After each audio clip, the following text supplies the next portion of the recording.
I'll go by 2 letters put together. I don't care. Okay, JPP. Okay, Dark Bleatings Tribe. I am here with another author interview today. Really excited. I have JP Behrens with me, who I'm sure a lot of you will already know. Welcome to the channel, JP. Thanks for being here. Thanks for having me. Cool.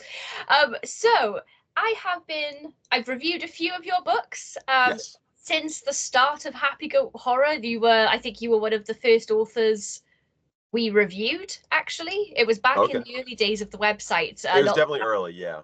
Yeah.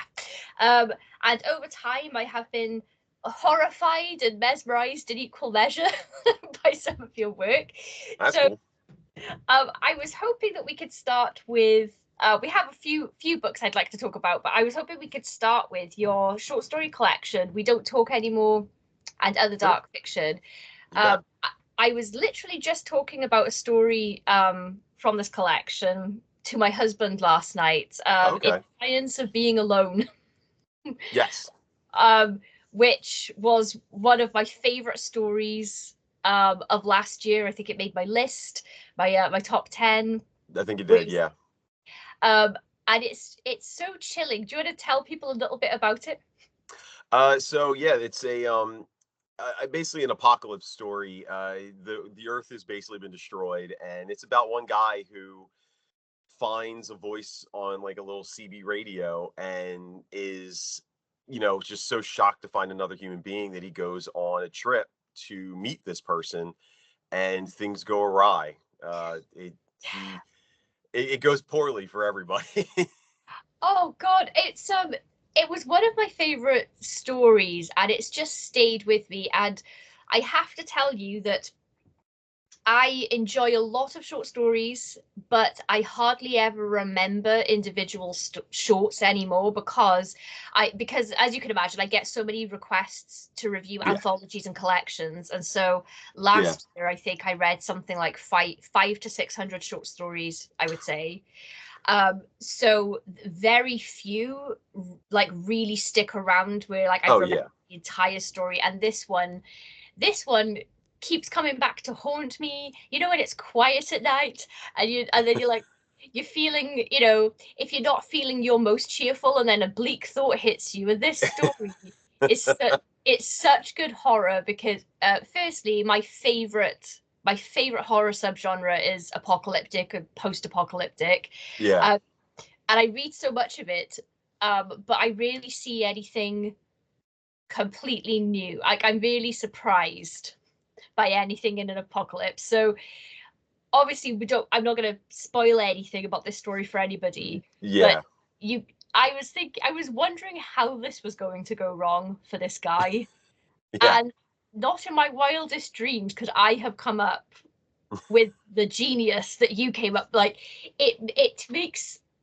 turns it from just like a horror story to, oh my God, that is one of the worst things that I can yeah. imagine.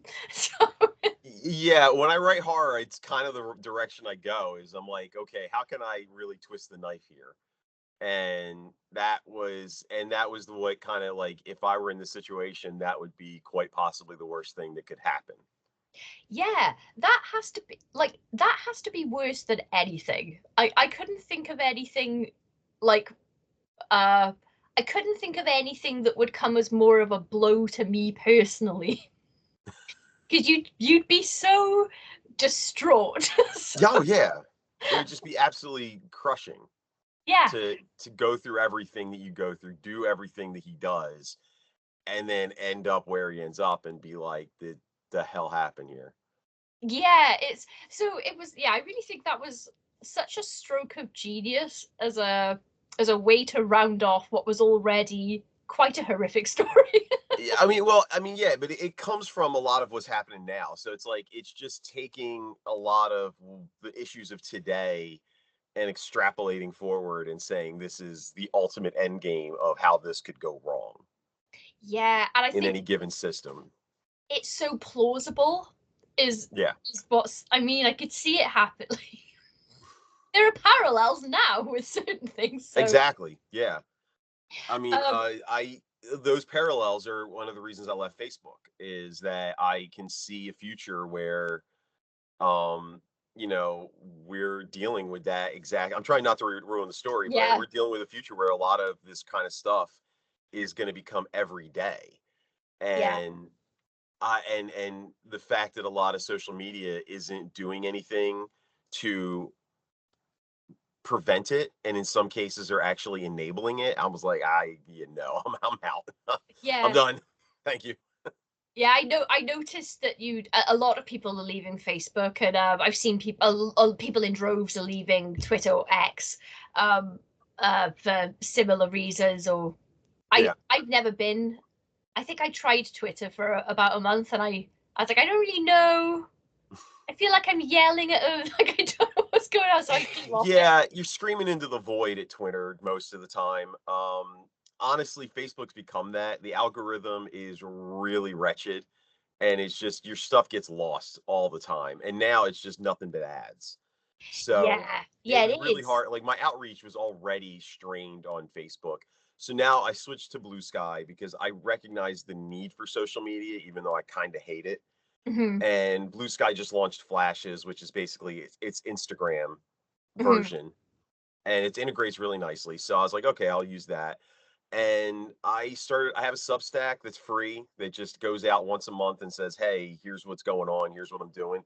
Actually, it used to go out like really infrequently. It was like, here's a new published thing whenever I sold something. Hmm. Now, because I have a Patreon where I offer paying members exclusive short stories, and I'm going to start a new novel that's like a thriller Hmm. on there that's exclusive to Patreon at the moment. And that's for paid members as well. So now once a month, my Substack's going to go out and say, "Hey, here's the new thing that's on Patreon." Hmm. Yeah, there are other brands are available if you Yeah, uncover. there's always options. There's other ways to get the word out. It's Mhm. just right now, so many people are on Facebook. And one of the main groups that especially horror writers, indie horror writers, are having a lot of success with is books of horror, Mhm. and not being able to interact with that community is tough. And I even said for like a month before I left Facebook, I was like, I know this is going to hurt me in the short term, but this is what I got to do. And then I went to Patreon and I immediately wrote an article on Patreon about social media and me and why, and detailed why I left. Yeah. Well, So I was maybe in like, this. here's all the reasons and here's what's going to happen in the future. And I don't want to be, I don't want to even remotely enable that nonsense. So I deleted the accounts. I didn't even suspend them. I straight up deleted my accounts because I don't even want them using me for advertising revenue. I was like, don't even count me as being here and suspended. I'm gone. Well, yeah, there's a lot of weird fine print with these apps. I remember not realizing until a few years ago that anything you put on Facebook, they now own. So, like, if you upload pictures, they own those now. And Yeah. not that I think that they'll do anything with my million cat pictures, but I was like, I don't own my cat pictures. Like, Snapchat did the same thing and it actually like ruined Snapchat, but then Facebook did it and nobody batted an eye. I think, I don't know. It's being Weird. still being on Facebook makes me feel old though, because people in like younger generations like, oh, Yeah. Facebook, the old people thing, and I'm like, oh my Yeah, god. they're all on TikTok, which I've told people many times if I were on TikTok, I wouldn't know what to do, and I would just be an angry old man screaming at clouds. Yeah, I don't. It just would be me yelling and actually yelling at the people watching the TikTok, like, get off of this app. It sucks.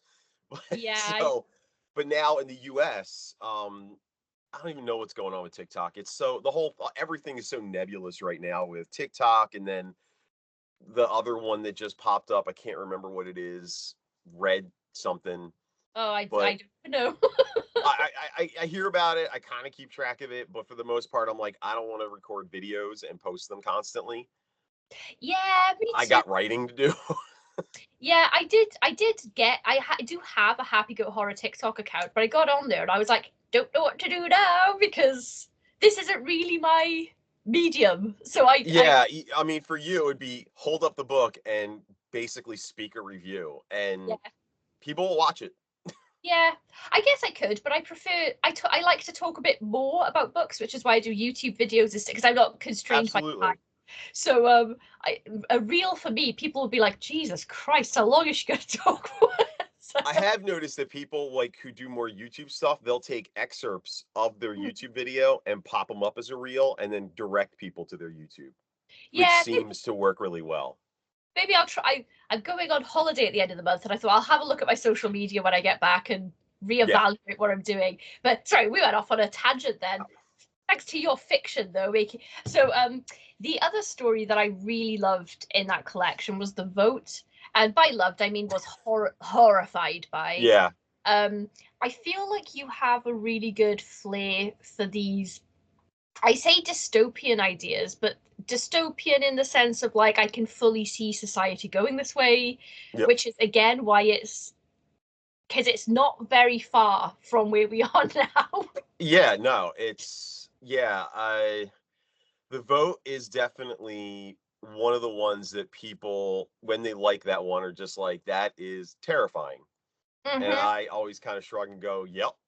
Like, Yeah. it's not on, and it's not, and I think I think the scare of it is that it's not entirely hard to imagine it happening. Hmm. And some Yeah. of the stuff that's in there were things that I pulled from, the US's response to COVID. Hmm. And then I added in some stuff like some laws that were passed in certain states and certain counties in the U.S. on specifically one that was you couldn't hand out bottled water to people who were waiting in line to vote because that was being considered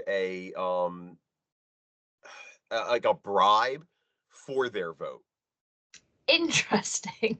Yeah, it was wild stuff, and I was just Yeah. like, "What the heck?" So, yeah, when a lot of these weird kind of laws were being passed, I was like, "That's insane." And then I was just really angry, and I wrote that story, and that's how that came about. That was like I think I wrote that story in like 2 sittings, maybe. Yeah, and it's really impactful, and it's the things it made me think about were you know freedom, basically, like the freedom to make your choices. And um Yeah. I'm not I try not to go down rabbit holes because I get very stressed about the world if I start, especially recently. Oh, yeah. But, we're a democracy in the UK. We Mhm. vote, but I do think it was after the Brexit vote I started thinking about how manipulated are, like, we've free to make our vote, but we're very steered a certain way a lot of the time. Like the Brexit thing was like, I'm not saying that the British public is stupid, but we are uneducated when it comes to stuff like that. Like nobody knew what was going to happen. And I have a friend who has a master's degree in like political science and that kind of stuff. And I was like, "What are you doing?" I was like, what's the Brexit like? What's going to happen?" He was like, "I don't know." And that's the Yeah. person that I know that knows the most. And he was like, "I can't believe they've thrown this to a public vote. We're not supposed to be making these decisions. That's why we have elected officials." He was like, "I can't believe they've done this." I was like, Well, "Oh God." even with elected officials, I mean, look at what's going on in the US right now, and people he President Trump won by not a landslide. He won by majority vote. Hmm. He's what we call a mandate. He won the electorate and he won the majority. And now that he's in office and he and Elon Musk are running roughshod over the entire infrastructure of US government, uh people are sitting there kind of realizing like, "Oh, that's what they're doing." And even though people were screaming like this is what's going to happen, this is like, and everyone's like, no, no, no, waste, this, that, get rid of it all. But now that they're getting rid of it, people are kind of realizing, oh, like the education department, there Hmm. was recently an argument that there was not an argument, it was an article about which states get the most money from the federal government via the Department of Education. And overwhelmingly, the states that voted for Trump, who was on the whole idea of I'm going to eliminate the Board of Education, get the most money. Mm, from the Board of Ed, from the Department of Ed. So the people who voted to get rid of it are now kind of like coming to the slow realization that, oh no, my kid's school is going to get trashed. mm, And then there and a lot of these states, the reason their property taxes are so low is because the federal government subsidizes the public education system.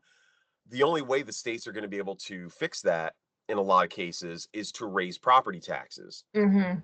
So this is, and people are kind of slowly now coming to the realization of like, oh, that's what our tax dollars were going towards. Yes. Oh, that's what I just messed up. And the really big problem is that the Republicans don't care.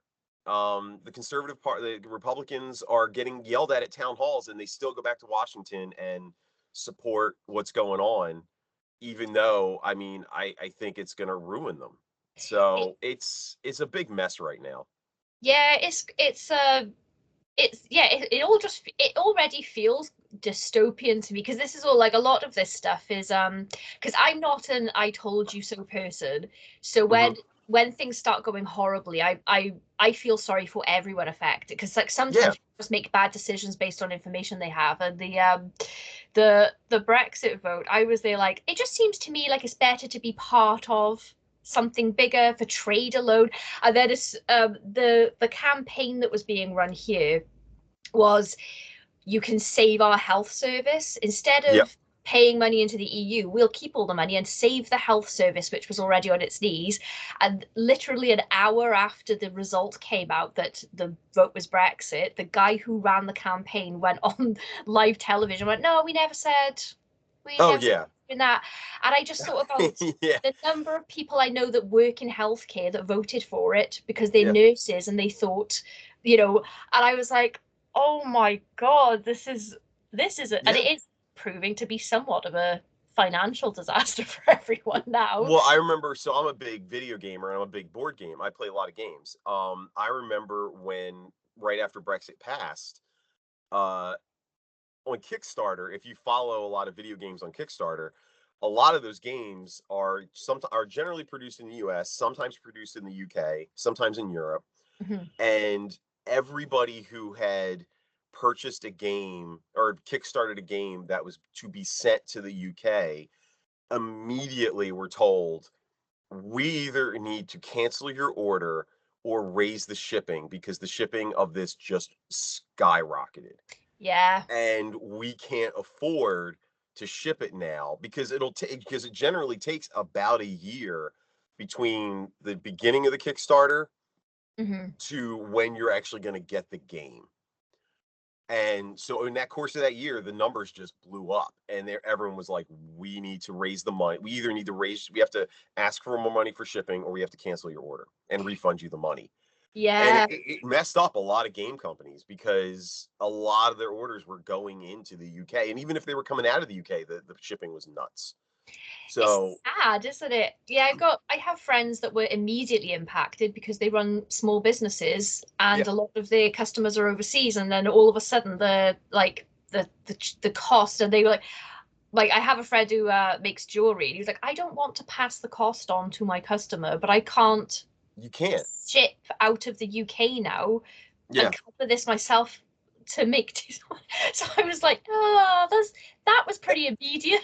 Yeah, I remember when I used to I shipped my first book, Portrait, to a couple people in the UK, and I remember the cost was high, but it wasn't crazy. Yeah, And then after that, I did it one time, and I like looked up the number, and I'm like, I remember this was $8, and now yeah, it's like $25 for me to send a single book. yeah. And that was the last time I checked. I haven't checked in the last year, so it could have gone up. I don't even know. I sent a book to someone in the US recently, and it was just a book shaped package. It wasn't big, but that Yeah, cost about £20. So, yeah. So it's probably but around I 25 for yeah us still. Yeah. So yeah, it was nuts. I was like, that's insane. I know. yeah yes the world is crazy, and you're reflecting it very well in your fiction. Like, I seg- mean, I see stuff and I go, this is crazy. Well, it always annoys me because what really annoys me right now is so when Trump ran, I remember when I was like in high school, And I remember when I don't know if you've ever seen The Simple Life, or if Hmm. you even know what that show is. Okay. Yeah, So it was Paris Hilton and Nicole Richie going out yeah. into the real world and dealing with real world problems. And I remember watching like one episode and going, "This is the dumbest thing I've ever seen." And it was such a huge hit. I was like, I swear to God, if they like if somebody was like a reality TV star and they ran for government or president, they would win on popularity alone. And I was thinking that would be a crazy book. And I remember thinking I should write that. And then I went, no, it's just too crazy to be believable. Hmm. And I'm thinking, man, I wish I'd written that book because I could have been like, I predicted this 20 years ago. Buy this book. I would have been like, I made so much money. But yeah, I remember thinking, and I was like, that's insane. And then it happened, and I'm like, I really wish I'd written that book. Yeah, I've been avoiding the news for several days because I Oh just yeah, started waking up with anxiety, and I was like, oh, what's my life personally in my house? Like, I'm fine. yeah. So what's like what's I going don't. on? Yeah, I have shut off the news for the most part. I don't read it. I catch a little bit here and there, but I don't have television, so I don't have news blasting in my house ever. Yeah, I don't watch 24-hour news channels. I think they're repetitive and nonsensical. I think Jon Stewart said it the best. He's like 24-hour news stations are just insane because there's no more news than there used to be. It's the same amount of news. yeah, We don't need a channel repeating it 24/7, and let alone four or five channels doing it. yeah. Um, it's mostly opinion now. And so yeah, I'm like, so I don't have I don't have TV. We have a couple streaming services for the most part, but honestly, like my kids spend more time on YouTube. Mhm. I read books. I read books more than anything else, and I play video games. I'm like, I don't. I just want to focus on writing my own books Mhm. and putting my stories out there and not driving myself crazy. Because if I get on the news for too long, my brain is just scrambled, and then trying to write is a mess. Yeah, I mean, I've cried because of keeping up with what's going on in the world, and I'm like, I can't cope. This is too Yeah, stress. So, it's too much. but yes, well, my household sounds similar to yours. We game. We don't. We watch more YouTube than TV. We've got a few streaming services. No live TV though. No constant news loop, and Yeah. trying not to just scroll through reels or anything on any apps because I heard someone said yesterday that if you're scrolling through reels, you're not even deciding how you're spending your time. Someone else is deciding what's going into your brain. And I was like, oh, that's true. So Yeah. That's one of the biggest things that I've gained time from leaving Facebook was that I no longer scroll through reels, and I'm yeah. like, wow, I have a lot more time now. I can actually get things done. Yeah. And I'm not angry about things I didn't know about 3 minutes ago. My reels were almost entirely stand-up comedy. So, Well, I mean, that's I learned about a few comedians, but I was like, it's like this is I'm just going through, and it was oh yeah, TV show clips. So I Mhm. was just Yeah, like, I just was like I don't need this. So it wasn't driving me crazy, but it was a time suck. It was just me watching reel after reel of like a specific comedian and having a great time, but wasting like 2 hours of my day and being yeah. like, oh my God, where did those 2 hours go? I have not written a word. I need to go write. My algorithm, this is my fault because I watched these videos in their entirety and now my Yeah. reel keep doing this. I just keep seeing Corey Feldman performing his music and I don't know why I can't look away from it, but that snaps me the other day. It's like I was trying to show my husband, like, look at this, you have to watch this. And he was like, do I? Do I have to? I was like, oh, but I'll stop showing it to you now.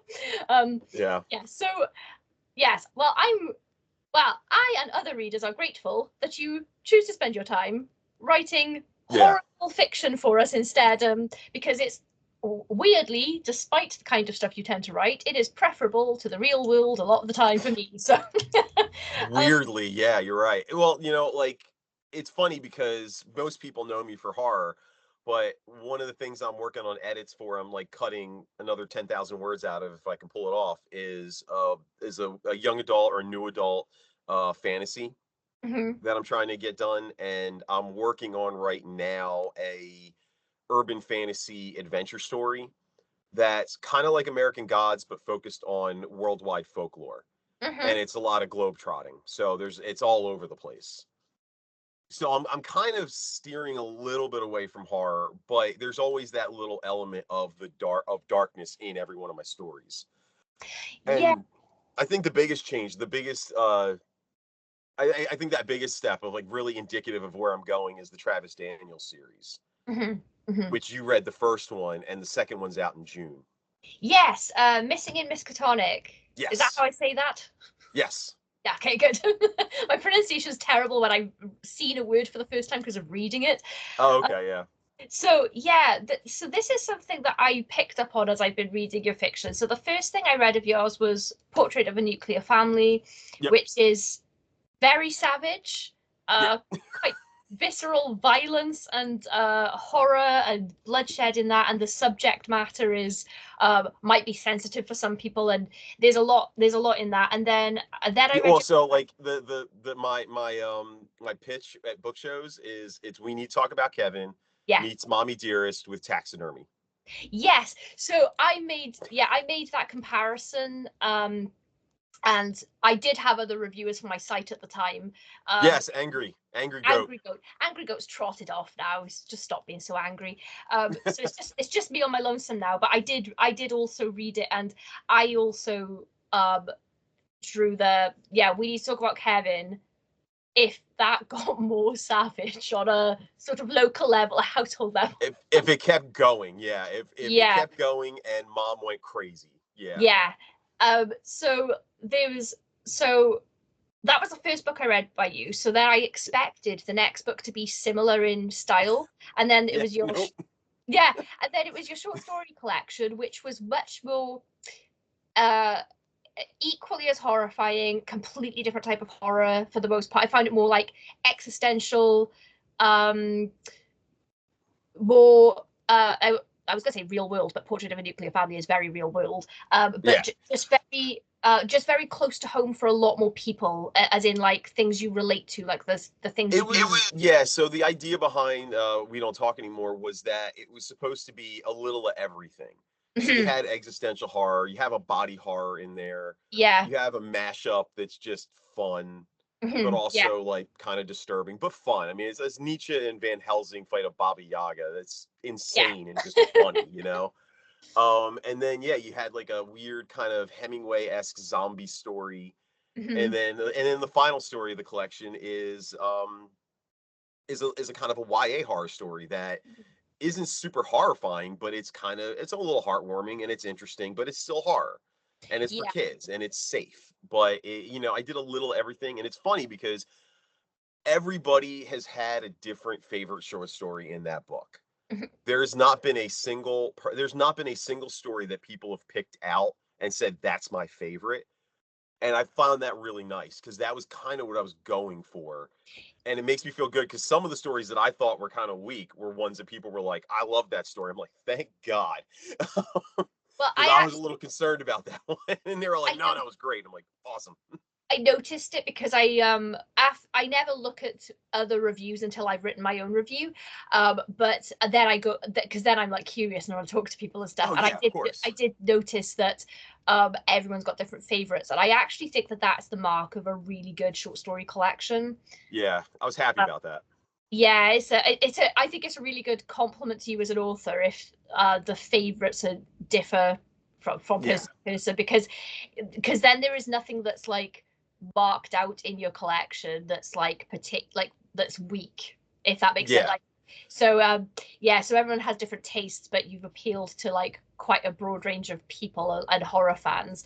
um and yeah, I did think that your shorts uh there's just they're very there's something that I find really relatable in all of your shorts. Like there's something that I like, it taps into something that I'm afraid of, or that I've been stressed about and didn't realize. And then I like, yeah, oh, it's because of this. This is what I like.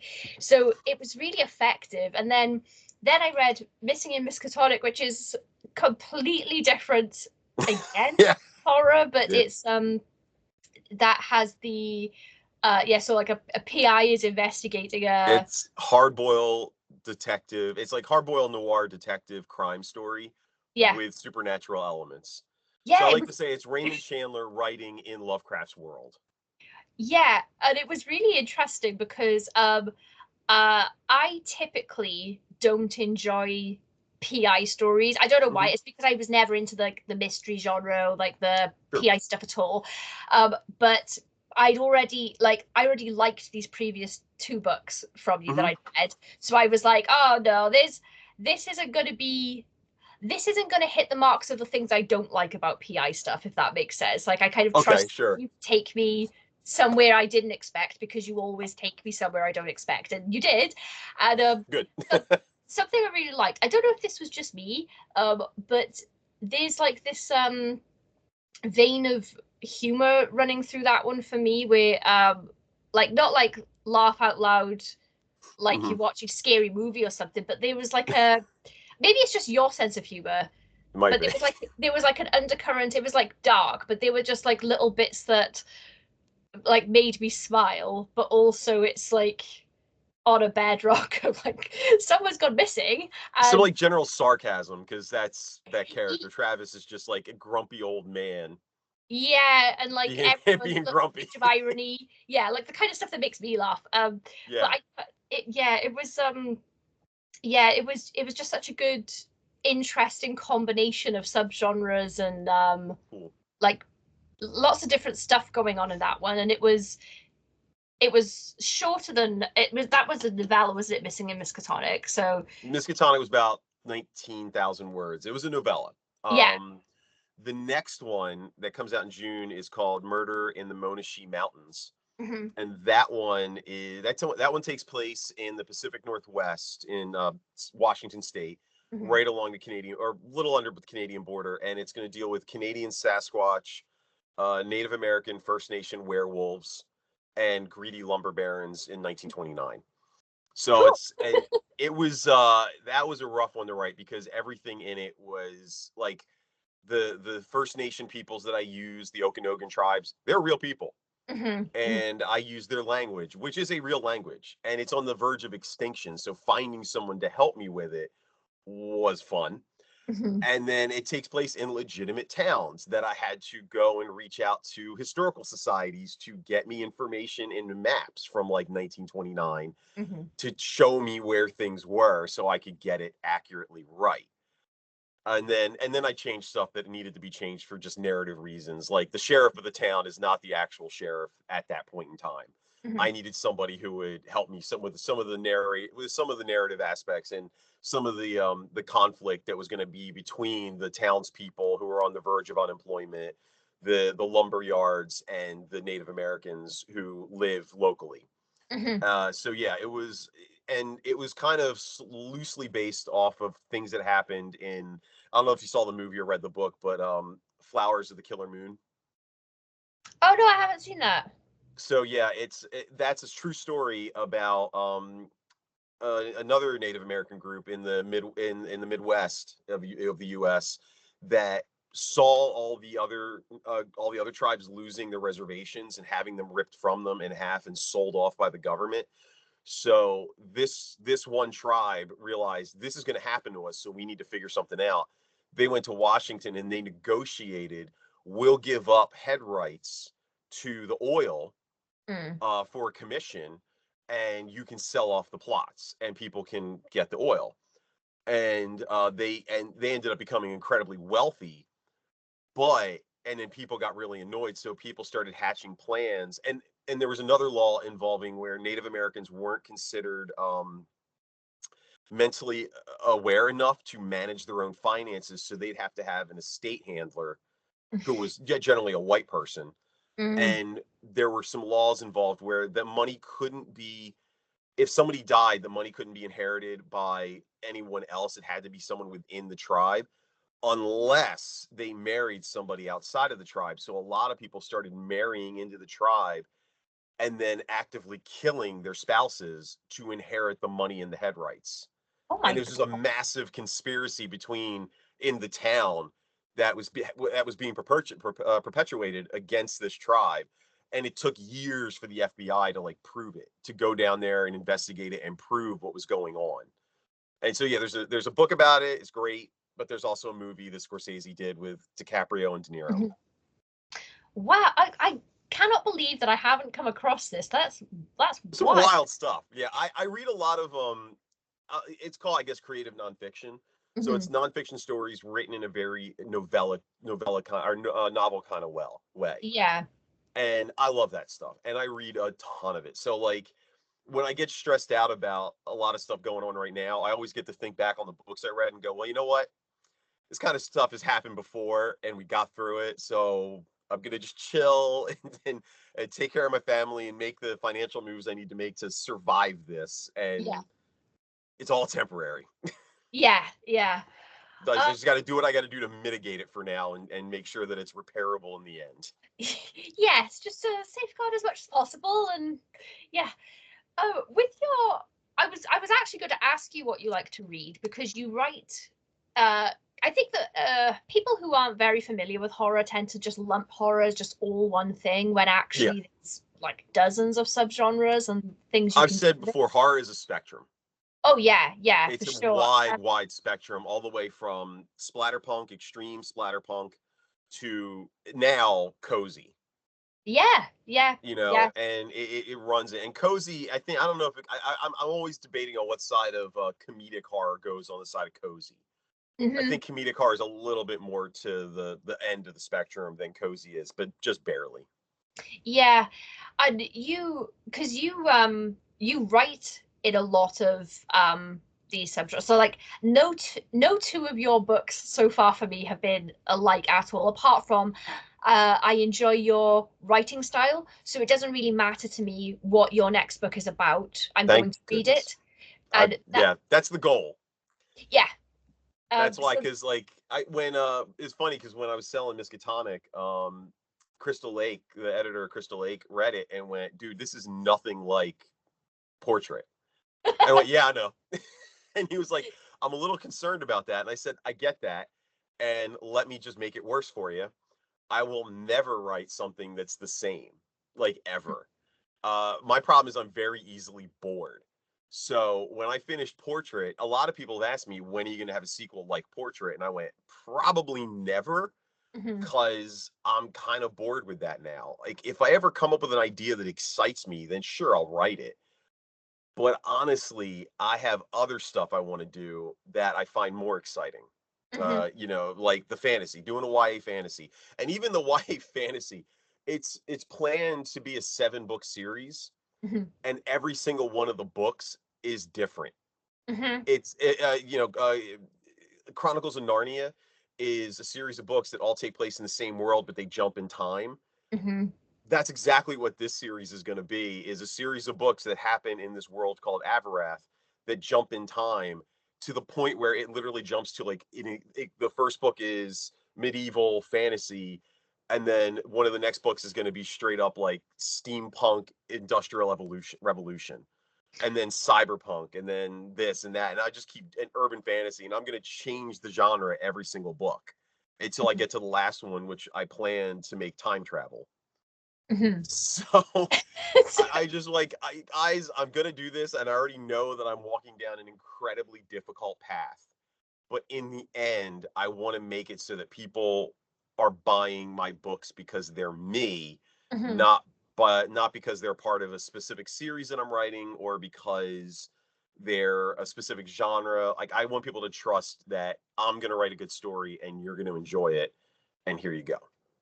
Yeah, well, I mean, yeah, you're one of the authors that I recommend for that. I talk about books a lot, and I'm always in private messages with people. I get a lot of messages on Instagram, and then people who find me through YouTube then go to the website, and I'll get emails. And I have a surprising amount of like private conversations about books going on all the time, which is basically why I started the website, so that I could Which is awesome. Yeah. yeah, talk to people about books. And sometimes I recommended all three of these books that we talked about to different people who have asked me, oh, have you read a book that's da da da da da? And I'm like, yes, this. Yeah. And then, and then also people who've read one of yours, I'll say, yeah, if you like his writing style, just trust him for whatever he's doing. And I feel the same way Thank about you. Rachel Harrison. So that's the category I've put you in, because Rachel Rachel's Harrison. awesome. I've met her. She's super nice. Oh, I did an interview with her once actually, and I was Oh, so really? nervous that I think I came across as a blathering idiot. So, Yeah. but yeah, she's very sweet and very kind. Yeah, we Uh, bonded over being Jersey people, New Jersey people.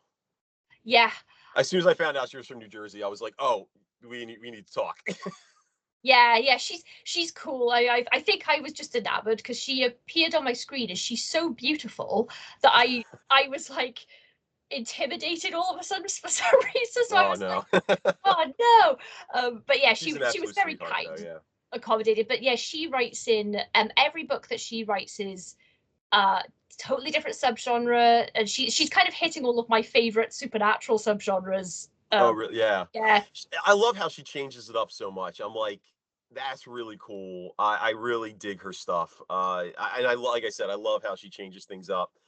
I actually was messing with her. I was writing a short story for an anthology, and it was right after I had met her, and she had mentioned on a panel how much she really was freaked out by garden gnomes. oh really? Yeah. So I put garden gnomes into the short story and then told her about it. And she's like, really? I said, I don't know what to tell you. Like, you mentioned it, and it got stuck in my head, and now there are garden gnomes in this story. She's like, well, that's gonna scare the hell out of me then. I was like, there you go. That's an interesting fear. Yeah, she finds them freaky. She's like, that freaked me out. I'm like, fair enough.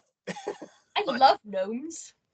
yeah, I mean, I don't think it's no. I think it's just the garden gnomes that are just sitting in people's yards, smiling at nothing with a blank, dead eyes. I just think they freak her out. I'm like, okay, I but wonder if yeah, she. she's terrified by garden. She's terrified of garden gnomes. I'll just start sending her links to the band Gnome. Have you seen them? Yeah, right.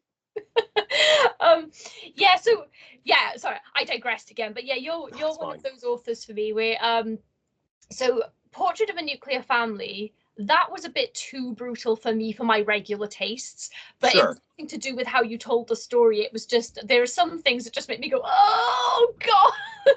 Oh yeah, I mean, it's funny because I think one of my bad reviews was that somebody called it. Somebody basically said this is basically just a very graphic guide to taxidermy, and I'm like, Mm-mm. what are you talking about? And I realized that, oh, so because some people were like, oh my god, there's so much animal harm. And listen, there's a trigger warning to that, Yeah, which you. somebody said there was no trigger warning. I'm like, no, there was. It was on the Yeah, third page, and the person that you're friends with who reviewed this book well also mentioned the trigger warning. So you've been warned. I hate yeah, that is the one-star review that really gets to me, is the person who said there was no trigger warnings. I'm like, everybody warned you so yeah. many times. But that one gets me every time. It makes me so mad because I'm like, yes, we did. I did it on purpose to avoid this one-star review. But but somebody was like, oh, there's all of this. There's so much of it. And I'm like, it's 4 paragraphs. Hmm. It's barely a page. But I realized that it's so I the way I wrote it was so, like you said, real world and so clinical that I think people got it in their head and it just revolved around in there. Where a lot of splatterpunk is incredibly visceral and exceedingly detailed to the point where I personally consider it almost comical. Hmm. And I pared it back so much that now I've left it into you to kind of visualize it based on the details that I gave, the scant details that I offer, which makes it, I think, worse. Because when I wrote it and everyone was like, "Oh my God, splatterpunk," I'm like, "Is it?" I thought it was just horror. I didn't. I honestly was shocked that the extreme community jumped on it so heavily. I'm like, okay, Yeah, I did not consider it extreme, but whatever. yeah, Go it nuts. was. I consider it splatterpunk. I actually, for a while, forgot about the animal stuff though, because my takeaway from the book was more about the intense emotional human suffering, and Right. And the reason that I don't read, I don't generally, from like my personal TBR, I don't generally pick up splatterpunk and extreme horror, only because Right. I really struggle with intense human suffering, like anything that feels relentless. But I didn't feel like yours was relentless. It was, there are patches of it, and it's just, empathy fully engaged, and I was just like, oh my god, this is why I prefer to read about vampires and shit like that, Yeah, because of course. you don't tend to get so, because this stuff just isn't real. That stuff isn't real, so it's like Right. But I this can, is like this could be happening next door and you'd have no idea. yeah, it's a fear of mine. When I was a teenager, I got obsessed with watching serial killer documentaries, and now as an adult woman, I regret it because I can't unhear the stuff like I can't Yeah. unwatch it. And then just for a while, I just had like a list in my head of, right, if someone kidnaps me, this is the stuff I need to do to leave a trail for the police. And it's just like, when it gets into your head, when later on in life, you're like, oh God, I wish I hadn't watched all of this stuff. So I Yeah. know, but yeah, it just that is, it's because if I'm engaged with the characters, I find it very emotionally distressing, and then I need to go and have a comedy palate cleanser afterwards. But Sure. that's an effective book for me, and um, it's kind of the same thing with the short story. So I have now read, in the time I've been running the website, I have now read hundreds of novels, Hmm. and a lot of them, and I don't mean this disrespectfully to any authors, but there are a few of them that I like, oh yeah, I read that, and then I've got to look at my review to remind myself of what it Oh was. yeah. Whereas Portrait of a Nuclear Family is quite firmly embedded. Oh yeah, a lot of people say that, which I'm like, great. I'm really happy about that because I'm the same way. I don't read hundreds of books a year. I read probably around 50 to 60. I usually am gunning for 75, but sometimes I get held up on something. Um, but I read a short story every single day. So I read about 365 stories a year. Um, and yeah, I the ones it's funny because like on my Goodreads, the way I give ratings at this point is 5 stars if I think it's something everybody should read. 4 stars if I think if you're a fan of the genre, you should maybe read it down the line. And I'll go back occasionally and check a book that I 5 starred and I'll look at it and go, I honestly can't remember what this was about. Mm-hmm. Knock it down to 4 because if I can't remember it, it's not a 5 star book. Yeah. So occasionally I'll do that because sometimes, and that's the one of the problems with Goodreads and like sitting on books is like you want to review it as soon as you finish it, but a lot of the times you really need to sit with a book to really understand or figure out for yourself like how meaningful was it to you. Mm-hmm. And these are authors I read all the time. I love their work. It's entertaining, but I don't know that it's 5 star. I'm going to remember this forever. To Kill a Mockingbird level. Yeah. Well, I find myself going the other way sometimes. So I've recently been trying to be a bit more not like cutthroat in my reviews, but I was Hmm. recently told, "Oh, but you just like everything." And if you just like everything, your opinion isn't really worth anything if you're recommending stuff. And I was like, "Do you That's know fair. that's fair?" So, and it's not that I like everything, it's just I don't tend to make YouTube videos about books I didn't like. I tend to just talk about the stuff I did like. Yeah. There's plenty that I don't like, but I Yeah. sometimes I think that I didn't enjoy a book very much, and then 3 months later, if I'm still thinking about it, I'm like, do you know what? I'm bumping it up a star because I've got more from the story as time has gone on. I'm still thinking about it. I've Hmm. found other things to like. So Oh, yeah. a 3 out of 5 star to me is I enjoyed this book. This was a good book, and I Yeah. hate doing star ratings because it's everyone's got a different opinion on. Like some people think, How to use them. Yeah. yeah, but that's for me. 3 stars is a good book that I enjoyed. Probably Hmm. wouldn't read it again. That's me. But Yeah. I'm yeah, the but same. I've had a few of those where I'm like, I'm putting it up to 4 because I'm still thinking about that 6 months later, and I'm still, it's making me think about the way I perceive things, and like, Yeah. like, so those are books that impact the way I think, Hmm. even if I didn't actually like the subject matter, or the things that I tend to, I'm like, no, I didn't realize how much value was in that for me at the time. Yeah, I get that. I think I've done that. Generally, I generally I'm pretty loose. I'll give a 5 star. More often than not, I might make a 3 to a 4. Mhm. But generally, I'm always really generous at the end of a book because if I really like it, I'm gonna give Mhm. it a pretty good star. 3 stars for me is there has to be something fundamentally wrong with the book that I didn't make 4 stars, but I really liked it. Yeah. So like it ignored some sort of literary rule that left some kind of thing hanging for me. I was like, I like the book, I finished the book. I, I think people should read the book, but there's this like niggling thing in it that I'm like, they should have done this. They broke this rule. And because they broke that rule, the book suffers for it. And that's 3 stars. Yeah. Versus 2 stars is like, I finished the book, but let's be honest, it wasn't good. Yeah, there's stuff I liked in it, but overall couldn't recommend it. Um, Right. do you have authors that you like that you hold? So, like, if you're reading a book that you hold to a higher standard. So, like for example, a lot of people are really harsh on Stephen King if he brings out like a so-so book because King fans expect to give him 5 stars. So if he brings out something that's like feels a bit mediocre, people are Yeah. whereas but people will like review his work more favorably than everybody else. Does that make sense? Yeah, yeah, I know what you're saying. No, because I kind of go to so I have favorite authors, 100%. Um, Murakami, I'm working through his stuff. I love Murakami. Jonathan Mayberry, I like his stuff. But when I read their books, I take each individual book as it's an individual book. I Yeah. don't let the author color the book for me. Kurt Vonnegut is one of those guys. I love Kurt Vonnegut. Hmm. I am not the biggest fan of Slaughterhouse Five. Hmm. Everyone's like, "That's my favorite Vonnegut book." I'm like, "It's not mine." Hmm.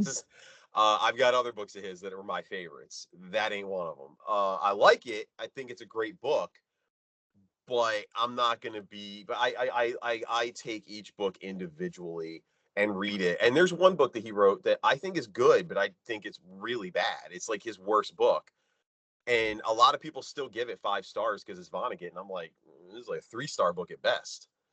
Um, so yeah, I'm very. I take each book individually for its own merits, even within a series. I can give the first few books of a series 5 stars, read the next book, like it, but then be like, this is a bit down, 4, 3 star, and go back and forth. So yeah, I'm always looking at I look at the individual book for the merits because for me, another difference is that since I'm a writer, I read like a writer. I don't read anymore as a reader as much. I should say not anymore as much. When I'm reading, I'm basically studying the book and trying to figure out like what works about this. Why is this a bestseller? Why wasn't this a bestseller? So on and so forth. So when I'm reading, it's more I'm like when I read, it's like I'm doing work. I consider Hmm. my reading schedule part of my work day. Yeah, I think there's a lot of value in reading if you're writing because you Yeah. learn so much and there's so much to discover, Oh yeah. be inspired by. Can you remember the first thing you wrote? Did you write as a kid? Yeah.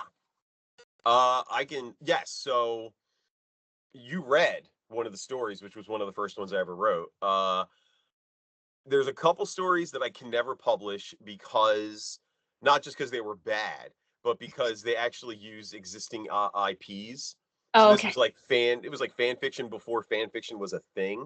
I used to When do I was a that. kid, hmm? I used to do that as well. Sorry, Well, go on. yeah. So like, well, what happened was I read Dragonlance. I'm still a big Dragonlance fan, and there was a magazine back when I was like in 8th grade or 7th grade, something like that, like much younger, back in the mid Hmm. '90s, and it was called Dragon Magazine, and I wrote a Dragonlance short story for Dragon Magazine, and this was before I knew about IP and Hmm. copyright law and any of this stuff. So I wrote that and I sent it, and it got rejected. And one of the reasons was like, we cannot use existing IPs. I was like, oh, okay. And I had to learn about that. Then the next thing I wrote was Pet. Oh, okay. So I wrote Pet, and I've rewritten that. many times over the years. But so that was the first thing. That was one of the first original things I wrote was Pet. And then I know I wrote another like fantasy short story that is absolutely horrible. Um that I actually sent to Margaret Weiss to ask her opinion of, and she actually wrote me back with edits and opinions and told me some stuff about like what I was doing right, what I was doing wrong. Her assistant did the same thing, which was really cool. So I got like two people who were like professional writers telling me these things. I was like, that's awesome. So I got that back in high school, and then I used that information and I kept going.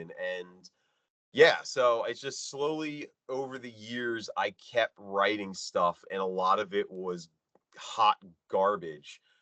But I kept learning and I kept trying, and the stories that were recoverable, I've recovered.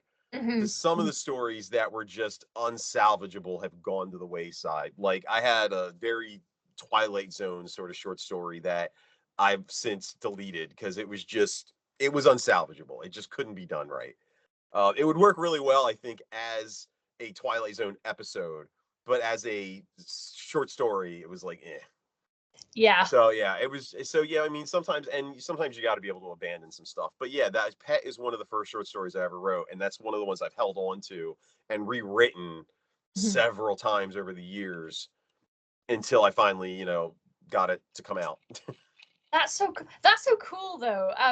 Can you remember what your uh the first horror experience or like book, game, film, whatever, like that made you like the genre? Um, I don't know. When I was younger, I watched a lot of 80s horror. So it was Nightmare on Elm Street, Hmm. Friday the 13th. I watched all of those. Halloween, Hmm. all those types of things. I don't know what made me here's the thing. I started out with like a love for movies. Hmm. So I really liked, and I tended to lean more. It's funny because it used to scare the hell out of me. Like Dark Crystal bugged the hell out of me. It's so scary. It's terrifying, right? And it's funny because my wife now, when we try to get the kids to watch stuff, we turned on the Dark Crystal and they were like, "This is insane." I said, "Yes, this is why I look at you guys and call you wusses, because this is the stuff I grew up on. Is the Dark Crystal and Labyrinth and Return to Oz." Return to Oz. That's the And one. I... when that came on to Disney Plus, my wife was like, "Oh, did you know they made a sequel to The Wizard of Oz?" I said, "Yes, I do." And it's insane. And she was like, "Really?" I said, "Oh yeah, no, it's they were on drugs when they made that movie." I And have she watched it and she was like, "What is this?" I said, "It's crazy. It's nuts." I have always found it insane that that film was marketed to Wizard of To Oz kids. fans, like to Yeah. kids who liked the Wizard of Oz, so they're expecting Munchkins and And the crazy thing is that movie's closer to what the books are than the original one was. oh my god, Dorothy and I never liked the Wizard of Oz. I'm not like a musical Right. person. But Return to Oz, I remember, I think I saw that for the first time. My nan used to tape films from the TV for us for when Oh we'd yeah, sleep over there. And she'd take absolutely. that. And I remember thinking, Dorothy's my hero because, and I always wanted to pick a lunch pail off a tree. But then the more I grew up and I was like, what in the hell was I watching? Because That there are, movie's nuts. Yeah, that's people wonder why like Gen X is so like scarred mentally and how we can just deal with crazy nonsense. Look at the stuff we were watching as kids. It was the nuts. the opening scenes of Return to Oz, I completely forgot about when she's in that Oh yeah. asylum and they're trying Yeah, to when they get. like shocker. Yeah. I was like, that is Wild crap. crazy. Yeah, Like there's a reason we're all like mentally damaged and why we can like look at bad extreme drama and just kind of just shrug it off, be like, nothing really bothers us. We were desensitized to this stuff as kids pretty hard. Like I said, I. and like I said, I was a kid watching Friday the 13th, and my kids can barely watch like kung fu movies Mhm. where there's a little bit of blood, and I'm like, you guys would not be able to hang with me is at your age because I was watching some wild stuff. So yeah, I mean, it was just that was we grew up on things that were very much horror centered. And I Mhm. think a lot of that had to do with at the time Stephen King. That was like when he was massive. Yeah. And so everyone was kind of chasing that theme in a lot of things as well. So you had Dark Crystal, which was super dark in a lot of Yeah. places, but also really light in a lot of places. But it didn't shy away from anything. Labyrinth didn't really shy away. Return to Oz didn't shy away from anything. Like they were just like, let's go. They just took it to the and then you have Batman, the animated series. Hmm. The creators of that actually were talking about how when they were making it, the censors, the TV censors, who were a lot worse about stuff than say the movie censors um, were a lot more like really were a lot more like you can't do that on television type thing. Uh, they kept going after them and saying, oh, you can't show this or you can't show that, and it would force them to rewrite the scripts. And they said almost all the time when they told us we couldn't do something, we found something we could do that was ultimately worse. Hmm. And it Hmm. was actually more horrifying and haunting than what we had originally in the script. But for some reason, that was okay. And so, Yeah. like, we still had that kind of thing where they were trying to protect kids from overt violence, but instead were giving us psychological damage. Yeah, it's really weird the things that I saw in a book group recently. Somebody was asking for recommendations for a Stephen King book that their 13-year-old wants to read Stephen King, and wait, what should I start with? And their thing was, oh, does anyone know any books off the top of your head that has no sex scenes in? And everyone's like, that is your parameter for how Salem's you're Lot. going to Off the top of my decide. head, Salem's Lot. I was like, But it's got some casual racism in it. But Salem's Lot. so sex scenes are a no-no, but Yeah, all well, of the other stuff is fine. yeah. Well, not it then. Um, Oh yeah, yeah, not that. Um, yeah. So I think, I think horror games got me. I don't give enough credit to horror games from my childhood for what hmm. gatewayed me into the genre so much. But I was playing the old Resident Evils, Silent Hills, and I had this. Okay. I had a board game that was a video board game, and it was called Atmosphere. I know that game. Yeah, and it was scary. So like you'd just be going around the board, and then you'd have a tape on, and then Yep. the oh, I forgot what it's called, the gatekeeper or Yeah, the the VHS board games, I had a couple of them. They were something. They were yeah. interesting. They just turn up on there'd be like a timer, and then you'd get interrupted by someone screaming at you. It's just like Yeah. I had a Star Trek game that was about like Klingons overthrowing the Enterprise or something. So an angry Klingon would pop up every now and then and just scare me.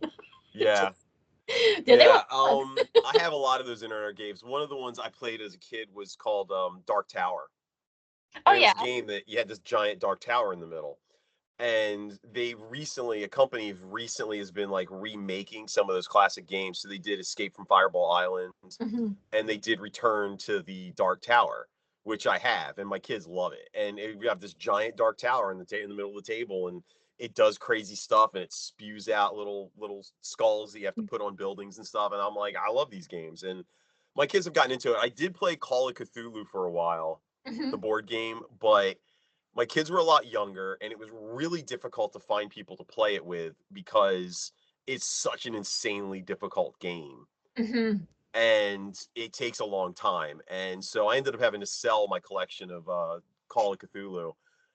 But they've like reissued it, like I thought they're saying third or fourth edition now. Yeah. And I'm like, oh, if I ever want to get it again, I can go get it again. It's no big deal.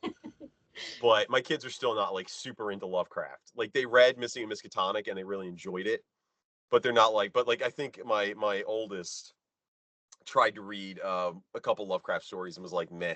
I'm like, I get that. Yeah. Different generations and Yeah. yeah. Um yeah, it's so cool that you're this is an interest you can pass down though.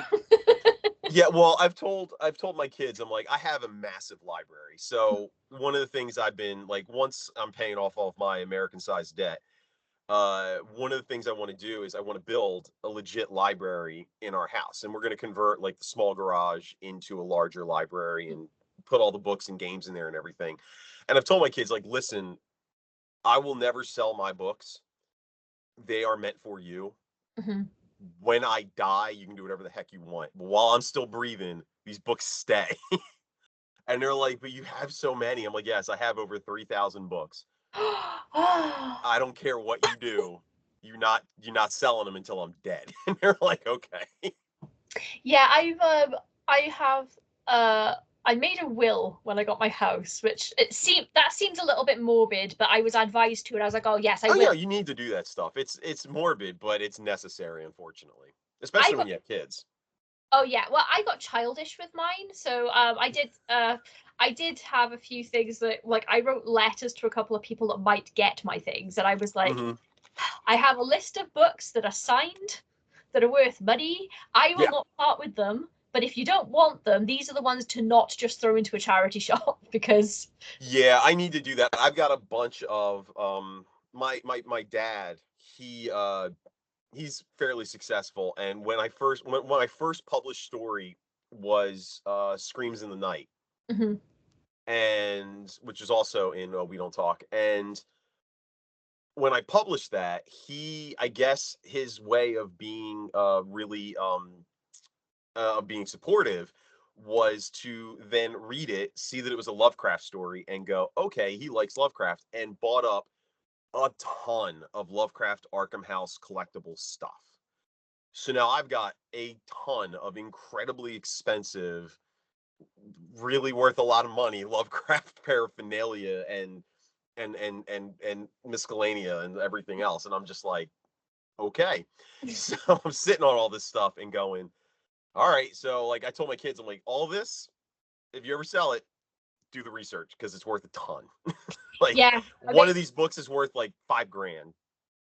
Don't yeah. don't just sell it. People don't. Sometimes I find things like that in charity shops, and I'm like, oh, the person who brought it here didn't know what they had, and neither And does then the you buy it and then shop. you're like, mine now. Yeah, yeah.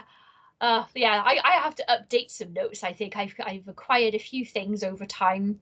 One of the more childish things I did in my will, they said, oh, you can put anything in your will. I was like, well, not anything. They're like, Oh yeah, yeah. anything. And I was like, interesting. So I You can put all believe types of wild stuff in your will. They're like, whatever. I requested to be cremated, and Yeah. then I and then what to do with my ashes? Like, I don't really want an urn or a gravesite or anything, so just throw me out of the car window on your way home, is what There I you put go. in my will. And I said, oh, keep a bit back and then just sprinkle me in the tea of my enemies. I don't know what I was thinking when my Oh, solicitor that's must have thought awesome. I was Well, deranged. Hunter S. Thompson had cremate me and shoot my ashes out of a giant cannon. Yeah, and it happened. I think Yeah, Johnny and Depp did Johnny it. and Johnny Depp did it. So, yeah, I don't think I could put sprinkle me in the tea in my actual wishes for my remains, but I did put it in a letter because you can't just do that, or it's not legal. So Right. I don't know if throwing them out the car window is technically legal either. no, yeah, because the laws changed in the UK, and I don't know when, but yeah, you're not supposed to be able to just sprinkle ashes anymore. Oh well, people still do it at Disney. They'll sneak them into Disney Park in like Disney World and do it. And like apparently the policy of Disney is that you can't stop them, but the minute they do it, you have to immediately call custodial services to come out and clean it up immediately. So they're Yeah, like, you're not supposed to do it, and like you're not allowed. Like they were like, call security and call custodial services. Security, if they get there in time, can stop them. yeah, If not, custodial services is just gonna have to clean it. And there it's happens a awkward, lot isn't it? apparently. I would just mind my business if I saw it. Like, we're not allowed to do it here, but I live in a Welsh valley, so in every direction there are mountains and trees, and I dare say that people have just completely ignored the law. Oh yeah, Often, I would say, because a lot of people want to be scattered on the mountain. it's one of those laws that it's on the books because technically it's a health violation, but no one really stops it. Yeah, I don't know. Are they a human? Oh, this is a this conversation's taken a turn, but I have to know, have you I research weird things in my capacity writing horror, but I've never looked up if human ashes are a biohazard. Do you happen Yes, to know? They are. they Oh, are. That's why you can't. That's why Disney has to clean them up immediately. They're technically a biohazard. Yeah. I didn't know that there was anything hazardous, because you just think, oh, it's just ash. But No. Yeah, the ash. If you inhale it, you can get really sick from it. oh, Yeah. oh, Yeah. there stops. Like you have to inhale a lot of it. But like, yeah, like if you ever saw the movie The Big Lebowski, when he throws the ashes and it goes right in the dude's face, it goes right in the dude's face. He should go to the hospital immediately. My brain has just gone comedy, because every time I think about an urn, I think about Meet the Parents with the cat knocking the ashes or whatever happens, and my Yeah. brain just goes inappropriate comedy for these kinds of things, and this is why I tend to not go to funerals, because I I'll be really sad, but my reflex is to start cracking jokes, and it's not funny. So No. to I mean, anyone that's just how some else, people deal with grief and stuff yeah. like that, is to joke. I mean, I get it. Like, trust me, everyone, it's out of respect that I'm not going, because you'll thank me for not being there later on. Yeah, I go to them, but I try to not stay too long because I have like a lot of I've had a lot of tragedy in the past where I'm just like, Yeah. funerals put me in a bad place. I don't want to go Yeah, to it's those. the absorb it's your own grief, and then everyone else around you as well. It's quite a heavy day, so Yeah. yeah, try to avoid it. Um, well, I really have the time, and I don't want to let you go on a note about funerals and stuff. So, I will be putting the links for all of wherever you can find JP online will be in the description for anyone listening or watching. So I know you have a Patreon, your Substack. Yes. Um, so yes, I will put all of the links in the description so everyone can find you. Is there a book that you would recommend people start with for you? I know this is a bit difficult for you because you don't tend to Because stick. my stuff is so varied. Yeah. Yeah. Well, yeah. In that case, so generally, I tell people like, what do you like to read? Hmm. If they say they're very eclectic, I always tell them get the collection. It's a little Hmm. of everything. If somebody tells me they're a really big fan of the show Supernatural, I'm like, great. Pick up Missing Miskatonic. It's very much like that, except 1920s hard-boiled detective. Yeah, and the Um, storyline is tight. and it's light, yeah, it's light and tight, and it's a series, so more will be coming out, and there's a chance that we might be there's a chance that it may become instead of strictly novellas, I may end up doing full on novels, but the Hmm. novels will be more akin to the series Night Watch, Hmm. Hmm. which is basically three novellas in a single book, and those novellas all are like intertwined in some way. Hmm. I really love the Night Watch series, so I kind of want to play with that, and I might do that. I might do that with Travis Daniels, because right now I have a commitment of one a year, Hmm. so I got to make sure whatever I do, I can pull off one a year. Yeah. um, and so yeah, so that's still in the discussion, and I'm still trying to make sure I can pull that off before I do it. But yeah, so that, and then if you really like splatterpunk, I mean, go crazy and go to Portrait, but if you're really not sure, I would strongly suggest the collection, because like I said, it's a little everything.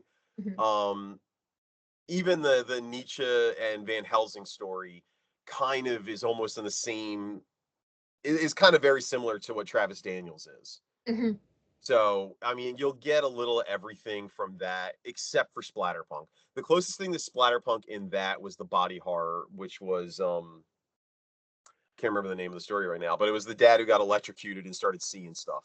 Oh yeah, I like Yeah, that. that's like happens right at the beginning of the story. So when you get to it, you're like, oh, this one is what he's talking about. Um, but yeah, so that, yeah, I would say the collection, because like I said, it's a little everything, and like the body horror is probably the most insane one in there Hmm.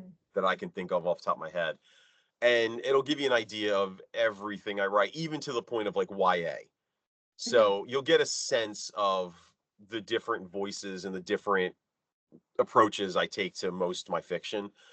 But yeah, I again, I've like I said earlier, my goal is that people will just follow me for books. They won't worry about what genre I wrote in.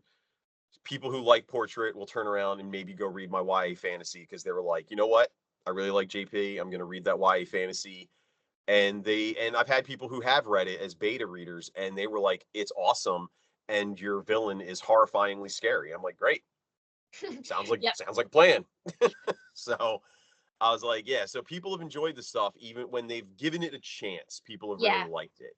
I think right now my biggest struggle is convincing people who only read splatterpunk or only read this to give everything else a chance. Because I want to be that author that when you read my stuff, you read different genres, and it maybe opens you up to a whole new experience of a whole new different genre. So Yeah. that's I want to be that for somebody, because Vonnegut was very much that for me. Um, uh, with all the problems involved with him right now, Neil Gaiman was very much that author for me. Hmm. Uh, he wrote in a lot of different genres, and it opened me up to a lot of different things. So I want to be that for somebody, but without all the problematic BS to go along with it. Yeah. I want to replace that for you. I want to be the Yes. guy who's not problematic. I'm too boring and lazy to be problematic. You've got no worries here. Rest assured, everyone. Well, Yeah, I would recommend you see the. me at a book show. I've told people this. I go to book shows. I will go to the bar for maybe 15 minutes to say hi to a handful of friends, and then I beeline it to my room because I'm tired. I want to go to bed That's because I me. got to get up in the morning and sell books again. I'm not staying up and messing around. I'm just going to sleep. Like, I'm way too boring and tired for any of this nonsense. I would second that with the. I think that your short story collection is a really good place to start because it Yeah, shows uh your range. So yeah. I think it's a really good starting place, and it's a great collection. And And I um got two more collections that I'm slowly building up. One is going to be called Creature Features and Fairy Tales. nice. The first fairy tale that I've written, that I wrote, that will probably be included in it later down the line, is actually one of the first short stories, exclusive short stories for Patreon. And it's Cool. kind of like a love note to Ray Bradbury, who was another author who opened up a lot of genres for me. And the next one is going to be called Old Mains USA, which is going to, I keep describing it as it's a series it's kind of like Dandelion Wine, Mhm. if you've ever read it, which takes place in Greenville, Illinois, in the town for Ray Bradbury and like his characters in this old homey Midwest town. Except mine is a town in the middle of inside of like a mountain range, inside of mountains, Mhm. that is incredibly insular, is super spooky. It's very much Dandelion Wine meets the Twin Peaks. Mhm. So, Cool. and I'm going to try to do a full book of short stories that only take place in Old Mains.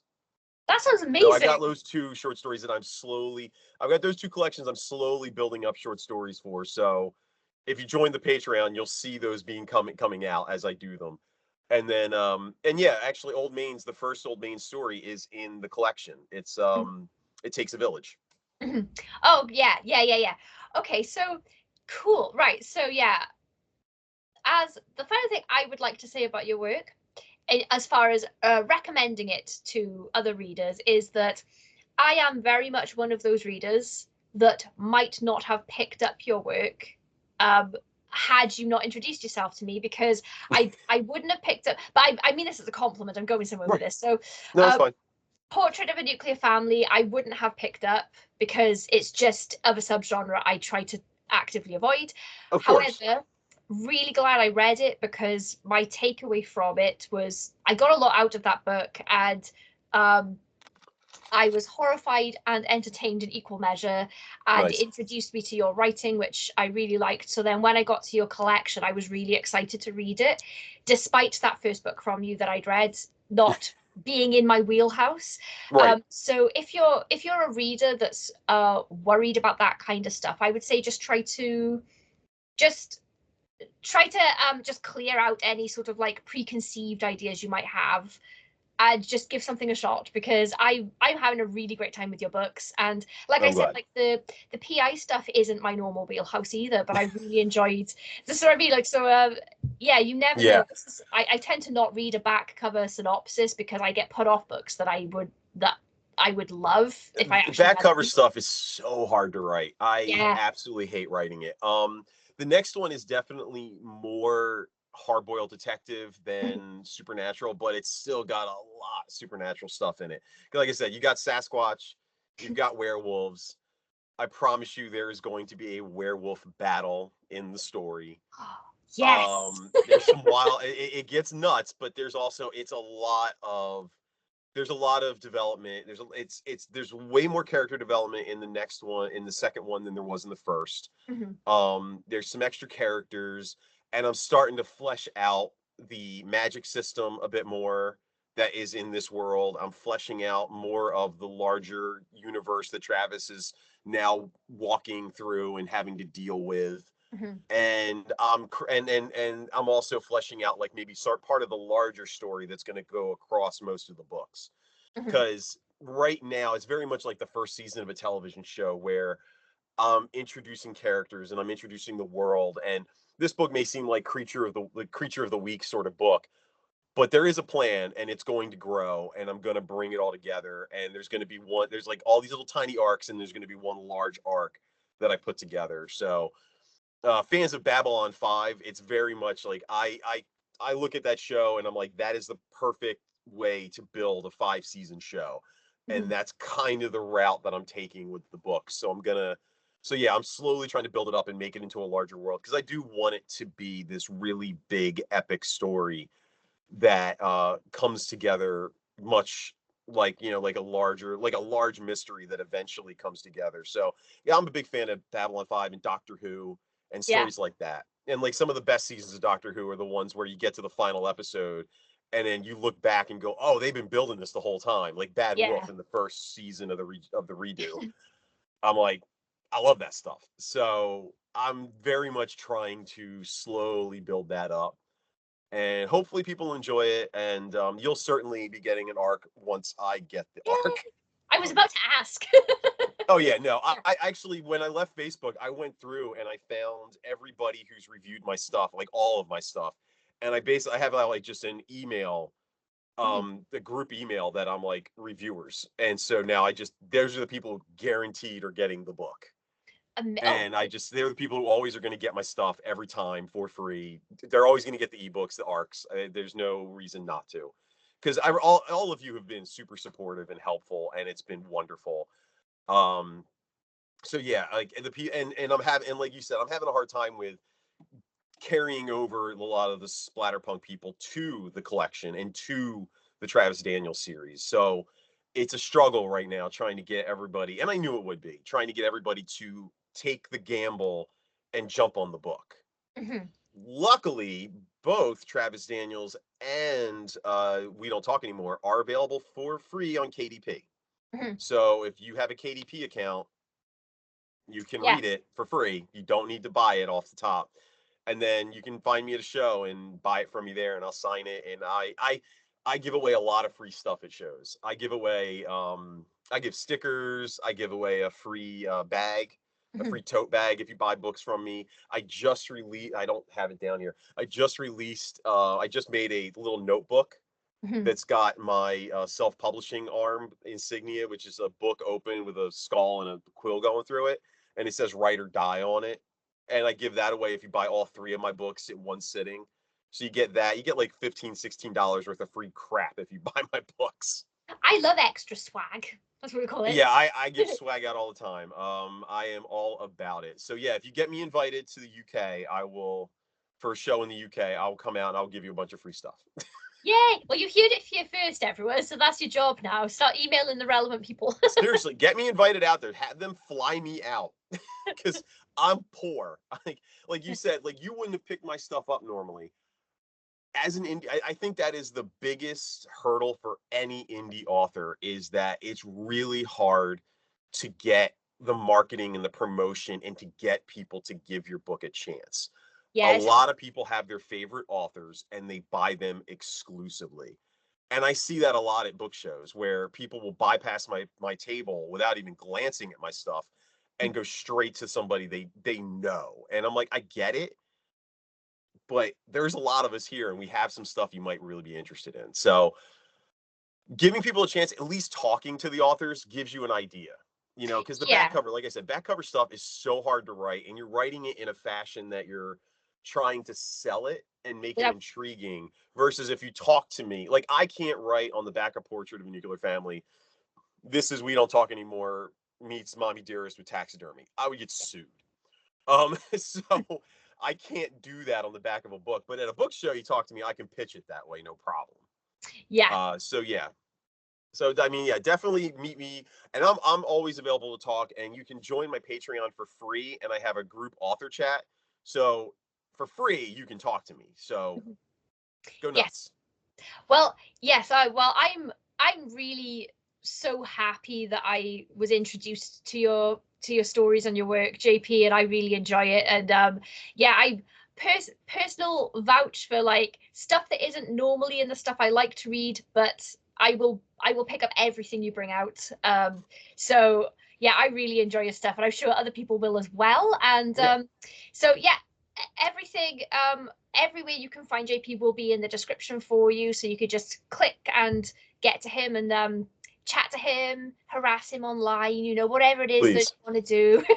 And tell you what, if I ever, I read horror very rarely because I jump around. Like you'd asked me earlier what I read everything. Mm. Uh, if you want any idea of how much that means, go look at my Goodreads. My Goodreads is available.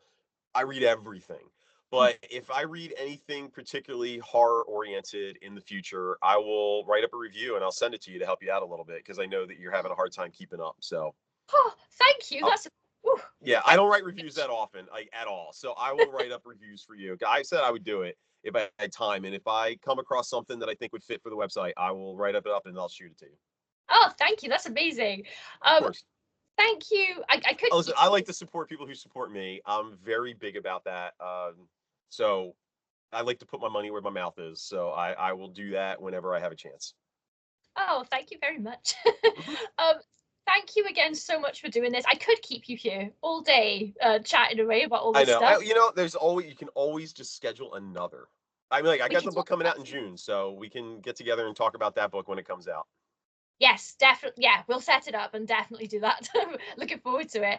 Awesome. We're gonna sign off for everybody now, and as usual, I'd like to sign off with my usual sign off of bleed. Hope you've Later on. enjoyed.